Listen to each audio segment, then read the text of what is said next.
Okay, now on to another returning series in the US, the excellent Veep.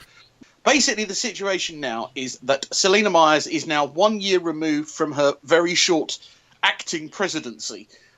She's no longer the Veep. She's no longer really anything.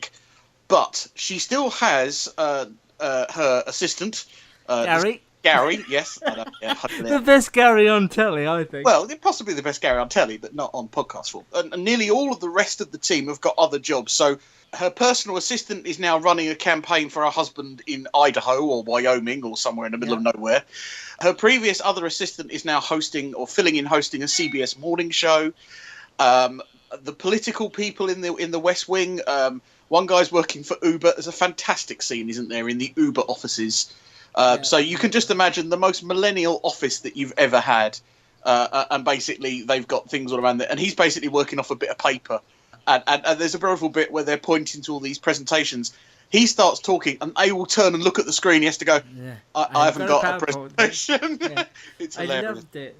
And then, of course, a lot of them are working for Jonah as well. Yes, that's right. Yeah, that's what you find out, that Jonah has recovered from cancer but still shaves his head for sympathy. Which I just think is just. I was about to feel very sorry for Jonah, and then I remember why you're not supposed to. Yeah, because the guy is an idiot. When this started, we knew it as the thick of it, sort of a rebrand reboot. It's so much more than that. It's one of the best comedies on telly by a country mile. The main premise of this is that all throughout the episode, Selena is positioning herself to attend a breakfast or a lunch where she can then afterwards declare her interest in becoming president again. Yeah. There is now a female president. We haven't seen her yet. I'm hoping they get someone good in for that. Cause that could be really... And she's not politically remotely financed or in line for anything. What I liked about it, and it really stood out this series, possibly because they've all gone their separate ways, it's really an ensemble piece now, where they're all gone off and done their own thing. And I think I saw episode 2 today, which airs on Tuesday nights, and I feel like they're building up for them all to reunite in some way. Well, that was what I was thinking, was in the first episode, really what they're kind of doing is she's kind of seeing people and trying to get the band back together, and I imagine there'll be a sort of a kind of like hilarious, like, no way, and her former chief of staff is basically like, you've got no money, you've got no friends, you've got no chance. I'm assuming she either gets money or friends and has some way of running. But of course, it being Veep, she'll end up in total disaster. I mean, I think that's the thing that differs it from the thick of it, is that she's born to fail in everything she does. I also found, I think the thick of it I loved, but I love that for different reasons than I love Veep. I think Veep is funnier by a long way than the thick of it. Thick of it was on at the stage where we were doing a lot of cringeworthy comedy like The Office and picking on people and looking at people and going, aren't they idiots? Whereas this is more of a conventional laugh-out-loud comedy with I think proper comedic moments. The thick of it represented the politics of the time, the Tony Blair spin and the end of that era.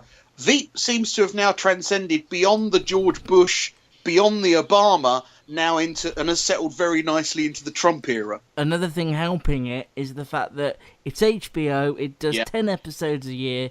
If it were doing 24, 23, like things like The Big Bang Theory and Brooklyn Nine-Nine do, I don't think I'd be as invested, because it can't possibly be as tight. Well, I think as well, it has that advantage by being HBO. They can be very sweary, they can be very crude, but they do it in such a good way. I'm never really offended, but see, there were bits of the thick of it that seemed to offend, and Peter Capaldi's character would do his best to offend whoever he walked in on, and that would often rub off on the viewer. Whereas the language is still as ripe in this, and it doesn't offend me in quite the same way. I think I know why. It's because it's so quick. I think that's the other thing that we've said about Veep in the past. It's fast. It's 23 minutes. It's quick. And therefore, they don't allow the swearing to settle. So before you thought, oh my goodness, what did she just say? She's moved on. She's moved on to the next joke. Yeah. And it's that. I think that's what keeps it from being that kind of shock show to being that, as you say, that good ensemble comedy. You can catch this on Sky Atlantic. Also, if you've got Sky Go, you can stream these episodes after they've been aired. I do think it's one of the smartest American comedies that we've had in a long time. It's really. I question every year how can they keep bringing these people back. Yeah. Surely at some point Julia Louis-Dreyfus would have to leave, but every year it comes back, and I'm like, I love this so much. As I say, we told you how you can get it. We both love it.